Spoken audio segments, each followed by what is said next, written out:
एक पाउच आता है छोटा सा, इथिलीन उसमें होती है, वो हार्मफुल नहीं है।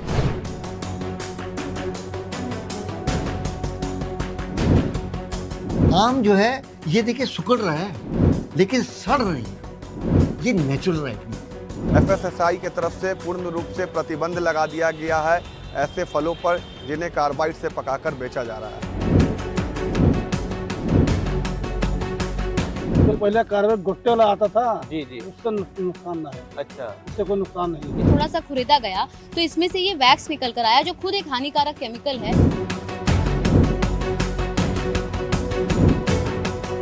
किसान करता हो लेकिन हम लोग के दुकान पे जो भी आता है वो रियल फूड आता है। इसलिए कार्बाइड का लगाना या पुड़िया का लगाना आम का मज़ा ख़राब हो जाता है। मोशन हो सकता है, हेडेक, फीवर हो सकता है। तो जल प्रदूषण भी इसका एक बहुत बड़ा कारण है। ग्रीन कलर का मेलाकाइट कलर ऐसे डाई मिला दी जाती।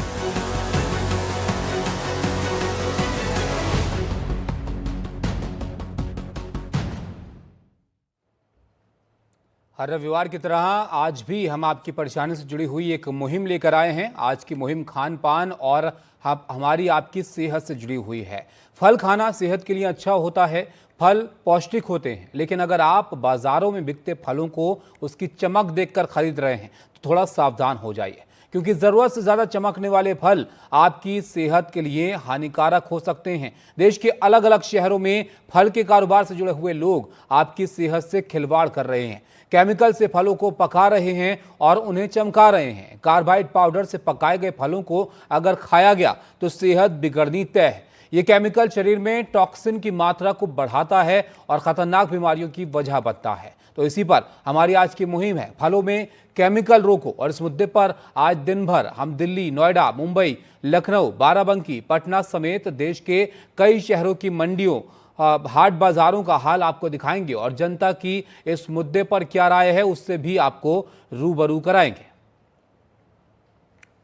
तो बाजारों में जो फल चमकते हुए फलों को देखकर आप खरीदते हैं, वो खूबसूरत दिखने वाले फल आपके सेहत पर कैसा असर डाल रहे हैं, ये भी आपको यहाँ पर देख लेना बहुत ज़रूरी है। आज की मुहिम से जुड़ा हुआ हमारा सवाल है कि केमिकल से फलों को पकाने पर कैसे लगे रोक, ताकि लोगों की सेहत के साथ ये खिलवाड़ ना हो।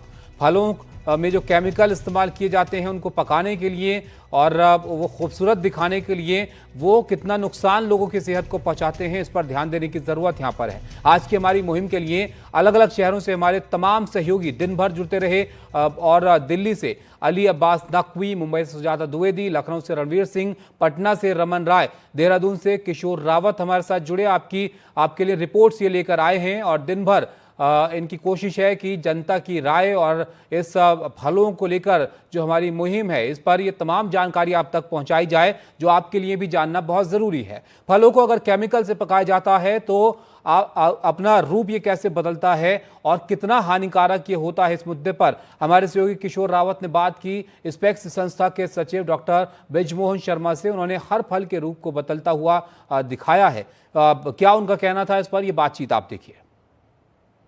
जैसे ये मान लीजिए खरबूजा है जी, ये जो खरबूजा है, ये जो पैचेस पड़े हैं ना, ये जो पैच है ये इसके नेचुरल पैच नहीं है। ये जब इसको या तो कैल्शियम कार्बाइड के पानी में ऐसे डाला गया होगा और डाल के निकाला गया तो कहीं कहीं पे जो है पैचेस ने ज़्यादा काम किया। तो ये आप देख रहे हैं ना, ये जो पैचेस हैं, ये जो पैचेस हैं, हाँ। ये जो है आर्टिफिशियली राइपनिंग करने की इसको कोशिश की गई और इसकी वजह से ये जो है नुकसानदायक हो गया। तो इससे शरीर में क्या इफेक्ट होगा, किन किन चीज़ों पे? उसमें आपका लीवर पे आपको चक्कर आएगा, आपका सिर चकराएगा, मैं आपको बोलूं डिजीनेस हो जाएगी, बुद्धि ढंग से काम नहीं करेगी। आम ये देखोगे ना, आम जो है ये है, ये आपको बिल्कुल फ्रेश और ये लगेगा, दिख रहा है, दिख रहा है, ठीक है ना। और एक आम देखो आप, ये देखो ये है, ठीक है ना। आम जो है ये देखिए सुकड़ रहा है लेकिन सड़ नहीं रहा, ये नेचुरल राइपनिंग है। दूसरा ये है कि जो ये वाला पॉइंट आप अगर देखेंगे ना, जी ये वाला जो पॉइंट है, इसके जो बीच वाला पॉइंट है, अगर नेचुरल राइपनिंग होगी वो नहीं होगा उसमें। अच्छा, वो नहीं होगी, वो नहीं होगा। तो दूसरा शायद एप्पल है, ये एप्पल उत्तराखंड में बहुत ज्यादा होता है। हाँ जी। और कहा जाता है कि एप्पल में ज्यादातर पेड़ पे पक जाता है, क्या इसमें भी इसमें क्या करते हैं कि इसकी लाइफ बढ़ाने के लिए इसके ऊपर मोम की कोटिंग करते हैं। जो आपका जो है मोम की कोटिंग करते हैं। मैंने इसमें देखो, आप गर्म पानी में डाला इसको, ये पैचेस पड़ गए, ये अच्छा, देखो यहाँ ये पैचेस पड़ने लगे, ये पैचेस पड़ गए। तो ये क्या, ये पैचेस ये शो करते हैं कि जो मोम डाला गया उसमें कुछ ना कुछ इम्प्योरिटी है। लीची में सर कैसे मिलावट हुई? देखिए लीची में क्या करते हैं, मिलावट का मतलब कैसे रासायनिक यूज हुए? लीची को तोड़ा और तोड़ने के बाद पूरी की पूरी लीची जो है कैल्शियम कार्बाइड के पानी में भिगोई और उसको रख दिया। उससे उसकी लॉन्गेटिविटी बढ़ती है और रास्ते में वो पक जाती है कच्ची। आप ये देखो, ये लीची पकी नहीं है, पूरी पकी नहीं है, लेकिन सड़ने के लिए तैयार है। हाँ, ये आप देख रहे हो ना, ये पकी नहीं है। ये अगर पक के सड़ रही होती तो नेचुरल लीची आप देख सकते हैं कि ये लीची यहाँ पर सड़ने लग गई है और दूसरी तरफ से अभी पीली है, हरी भी है। इसको मैंने सर थोड़ा इसके अंदर कीड़े से दिख रहे हैं, सड़ रही है। सही है। अगर आप कैल्शियम कार्बाइड से पका रहे हैं या एथिलीन से पका रहे हैं तो कितनी मात्रा में, कितनी डोज होनी चाहिए और कितनी देर तक होनी चाहिए, और अगर आम आदमी के पास चली गई तो उसका बचाव का तरीका क्या हो सकता है, इसको जो है ना वाइडली पब्लिसाइज करना चाहिए और लोगों तक पहुंचना चाहिए, बताना चाहिए।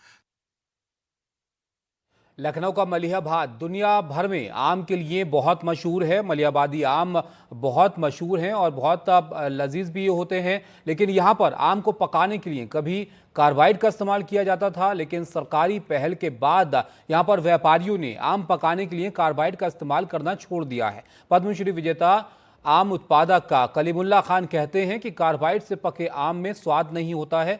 हमारे सहयोगी विवेक शाही की रिपोर्ट आप देखिए। ये लोग ये करते हैं कि अगर उतनी कार्बाइड लगाएं, क्योंकि कुदरत ने जो भी चीज़ बनाई है वो उसमें नुकसान नहीं है। अगर आप उसको एतदाल में जितनी ज़रूरत है उतनी खर्च करें तो, क्योंकि जितनी खुराक पेड़ से मिल रही है गर्मी उसको, तो उतनी उसमें कार्बाइड रखी जाए तो वो गूदे तक उसको पका देगी, लेकिन गूदे पर असर नहीं आएगा। तो वो ये लोग करते हैं कि 2 दिन में 3 दिन में पक जाए, और वो थोड़ी रखी जाए तो 5 दिन में पकेगी, और ये पक जाती है 2 दिन में 3 दिन में। तो इसलिए कार्बाइड का लगाना या पुड़िया का लगाना आम का मज़ा ख़राब हो जाता है। कार्बाइड पहले यूज़ होती थी, अब नहीं यूज़ होती है, और इससे जो आम पकता है ब्राइट येलो होता है और उसकी शेल्फ लाइफ बढ़ जाती है इथिलीन से अगर पकाया जाता है। कार्बाइड आजकल नहीं पका रहे हैं क्योंकि इथिलीन या इथेनॉल जो है लिक्विड में भी आता है इथेनॉल, और इथिलीन के पाउच भी, सैचेट्स भी आते हैं, तो वो चीप हैं। आपने एक क्रेट में 2 सैचेट डाल दिए भिगो के, तो वो 2 रुपए का या 3 रुपए का मिलता है, तो वो उसको राइपनिंग इनिशिएट कर देता है। वो राइपिन नहीं करता, खुद नहीं करता, इनिशिएशन हो जाता है राइपनिंग का। आम को फलों का राजा कहा जाता है। गर्मियों के सीजन में लोग बड़े चाव से इस खाना पसंद करते हैं। हर रोज़ हर शाम जितनी आसानी से ये आम आपकी थाली में उपलब्ध होता है, उतनी ही जटिलता से इस आम का उत्पादन होता है। आम की खेती के लिए पद्मश्री अवार्ड से नवाजे गए कलीमुल्ला खान बताते हैं कि प्राकृतिक रूप से पकने वाला आम स्वाद और संरचना में सर्वोत्तम होता है, जबकि कार्बाइड या अन्य केमिकलों के इस्तेमाल से पकाए जाने वाले आम स्वाद में फीके नजर आते हैं। कैमरा पर्सन राजेश के साथ विवेक शाही, एनडीटीवी इंडिया, लखनऊ। तो आपने देखा कैसे फलों को यहाँ पर पकाया जाता है, जो कई बार बहुत नुकसानदायक भी होता है लोगों के लिए। इस पर चर्चा करते हैं। अशोक ठाकुर हमारे साथ हैं, डायरेक्टर हैं नेफेड के। अनिल घनवात हैं, किसान नेता आप हैं। अशोक जी, पहले आपके पास आता हूँ। वैसे एक कहावत थी कि हर चमकती चीज़ सोना नहीं होती है, तो हर चमकता हुआ फल भी जो है वो शुद्ध नहीं होता है। इतनी मिलावट यहाँ पर आजकल हो रही है। नियम कायदे क्या आप आखिर इसको लेकर कहते हैं, और ये कैसे मुमकिन हो पा रहा है इतनी बड़ी तादाद में, कैसे केमिकल का इस्तेमाल फलों में हो रहा है पकाने के लिए? नहीं, देखिए, नियम कायदे तो बने हुए हैं, लेकिन उनका पालन किस तरह से होता है इस पर बहुत कुछ डिपेंड करता है। और हमारे यहाँ मुझे लगता है कि जो एक जागरूकता की कमी है, जिसको हम इलिटरेसी भी कह सकते हैं, हर स्तर पर, और वो किसान के स्तर पर भी है, मिडलमैन के स्तर पर भी है, और उपभोक्ता के स्तर पर भी। तो तीनों के स्तर पर जो कहीं ना कहीं इलिटरेसी है, तो उसके कारण इसके नुकसान ज़्यादा होते हैं और लोग उस सबको ठीक से समझ नहीं पाते। तो मुझे लगता है कि देश भर में इसके नियमन को लेकर, इसके नियमों को लेकर उसकी एक जागरूकता लोगों के बीच में आनी चाहिए। और ये जो जैसे वैक्स कोटिंग से उसकी लाइफ बढ़ाने के लिए, जैसे अभी अभी वो बता रहे थे कि मोम की कोटिंग की जाती है, ऐसे अलग अलग प्रकार के रसायन, कृत्रिम रंग यूज किए जाते हैं, या ये प्रिजर्वेटिव्स कार्बाइड भी सर यूज किए जाते सुनने हैं। में आता था कि शायद आम वगैरह पकाने में इस्तेमाल होता है, लेकिन ये तो लग रहा है कि हर एक फल के साथ कोई ना कोई मिलावट यहाँ पर हो रही है। जैसे तरबूज हम देख रहे हैं, वो जरूरत से ज्यादा पके हुए अंदर से निकलते हैं। खरबूजे तो अभी देखा एक रिपोर्ट में कैसे उनको पकाया जाता है।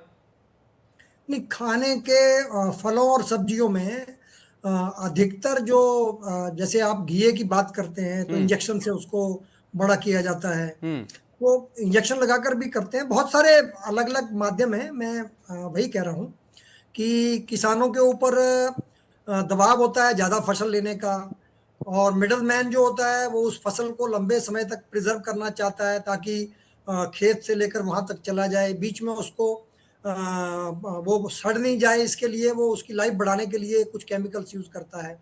तो उपभोक्ता तक पहुंचते पहुंचते जो है वो कई प्रकार के माध्यमों से उनको या तो पकाया जाता है या उसको उसके जीवन को बढ़ाया जाता है, उसकी लाइफ को बढ़ाया जाता है। तो ये सब जो भी प्रयोग होते हैं, या उत्पादन बढ़ाने के लिए भी कुछ ना कुछ पेस्टिसाइड्स वगैरह इस्तेमाल किए जाते हैं। लेकिन जो इस्तेमाल हो रहा है, क्या वो जरूरत से ज्यादा यहाँ पर हो रहा है? अनिल साहब, आपका इस पर क्या कहना है? ये तो किसानों के लिए भी नुकसानदायक ही है ना। अगर उनकी फसल नुकसान पहुंचाएगी लोगों को, इस्तेमाल कम हो जाएगा, या उसके लिए अगर ऐसी चीजें सामने आएंगी तो ये तो गलत ही है ना।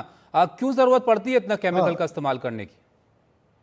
नहीं, ऐसा कुछ होता है और जिसकी वजह से डिमांड कम हो जाती है तो किसानों का नुकसान होना ही होना है। लेकिन ये क्यों किया जाता है?